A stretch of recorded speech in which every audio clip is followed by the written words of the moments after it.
ইলেকট্রনিক্সের দোকানের তালা কেটে ১১ লক্ষ টাকা তার চুরি, সিসি ক্যামেরার ফুটেজে শনাক্তর পর ৩ চোর আটক। চাঁদপুর শহরের পুরানবাজারে সুকৌশলে ভোরবেলা ইলেকট্রনিক্সের দোকানে তালা কেটে ১১ লক্ষ টাকা মূল্যের বিভিন্ন ধরনের তার সিএনজি বোঝাই করে নিয়ে যায় চোর চক্ররা। সিসি ক্যামেরার ফুটেজে চুরির ঘটনার দৃশ্য ধরা পড়ার পর ৩ জনকে আটক করতে সক্ষম হয়েছে পুলিশ। মামলার তদন্তকারী কর্মকর্তা পুরানবাজার পুলিশ ফাঁড়ির ইনচার্জ এসআই শাহাদাত সঙ্গীয় ফোর্স নিয়ে অভিযান চালিয়ে বাবুরহাট থেকে চোর চক্রের হোতা সবুজ সোয়াল, সিএনজি চালক আলামিনকে দাসাদি থেকে ও ভাঙ্গারি দোকানদার আবু বকর সিদ্দিককে বাকিলা তার বাড়ির পাশে জঙ্গল থেকে আটক করে। এই সময় পুলিশের হাতে আটক হওয়া চোর সবুজ ও সিএনজি চালক আলামিন জানায়, হাজীগঞ্জ উপজেলায় বাকিলা এলাকার ভাঙ্গারির ব্যবসায়ী আবু বকর সিদ্দিক বাবুরহাট থেকে পেট্রোল পাম্পের সামনে দোকান নিয়ে চোরাই মাল ক্রয় করে। তার নেতৃত্বে বেশ কিছু চোর রয়েছে, তারা বিভিন্ন জায়গা থেকে চুরি করে লোহার তার ও বিভিন্ন মালামাল এনে বিক্রি করে।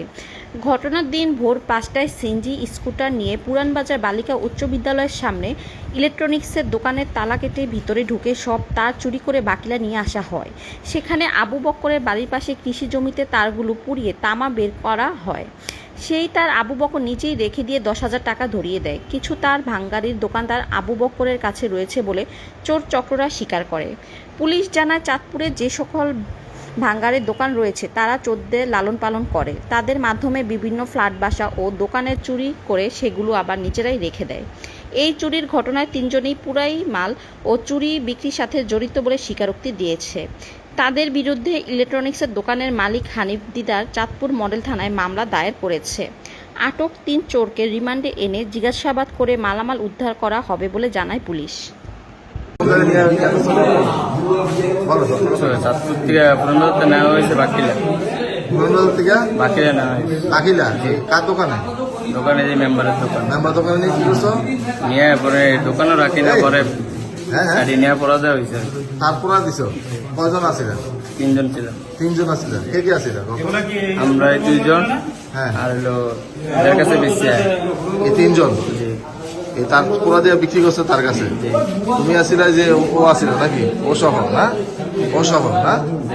তার ইয়া দিয়ে নিছো? কি দিয়ে নিছো? সিএনজি দিয়ে নিছি। সিএনজি দিয়ে নিছো? আমি সিএনজি ড্রাইভার দিয়েছি। সিএনজি ড্রাইভার তুমি? জি স্যার। তোমার কি নাম? আমার নাম জাকির। জাকির। বাড়ি কোথায়? বাবুরহাট। হ্যাঁ, বাবুরহাট। বাবুরহাটে না?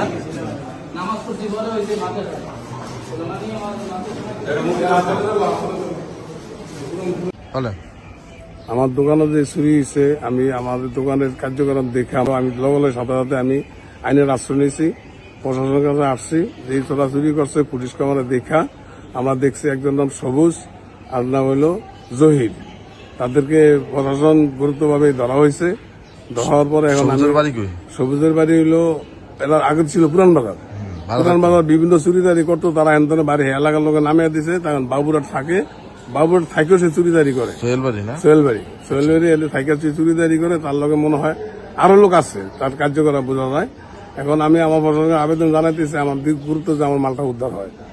আচ্ছা, তাদেরকে চিহ্নিত করলেন কিভাবে? তাহলে চিহ্নিত আমাদের পুলিশ ক্যামেরা দেখা, সিসি ক্যামেরা দেখা আর কি। ফুটেজ দিয়ে কটার সময় চুরি করলো? এরা ঢুকছে, আর সিসি ক্যামেরা দেখা যায় এরা ঢুকছে 5:40 হ্যাঁ, মাল নিয়ে বাইরে গেছে 6:05। এটা হলো ক্যামেরার যে কার্যকর দেখলাম আর কি। এই সকালবেলা কিভাবে চুরি করলো? সকালবেলা এই যে এই পাশে লোক আসতেছে, এরা মাঝে মনে করছে যে আর দোকানের মাল তারা নিয়ে যেতেছে, কিন্তু এরা চোর, এটা কেউ অনুভব করতে পারে না। এখন যারা ধরছে তারা কি বলে? তারা যথেষ্ট ভূমিকা রাখছে প্রশাসন, আর আমাদের মালটা উদ্ধারের চেষ্টা তারা করতেছে। আর আমার দাবি তার কাছে এই যে আমার মালটা উদ্ধার হোক। আমরা চাচ্ছেন। আপনার দোকানটা কোথায়? আমার দোকানটা হলো চাঁদপুর পুরান বাজার গার্লস স্কুলের সামনে। সেখান থেকে চুরি করছে? সেখান থেকে চুরি করছে। এরা আমরা সুষ্ঠু বিচার চাচ্ছেন? এটা আমি সুষ্ঠু বিচার চাচ্ছি, বিচার হোক, আমার মালটা উদ্ধার হোক।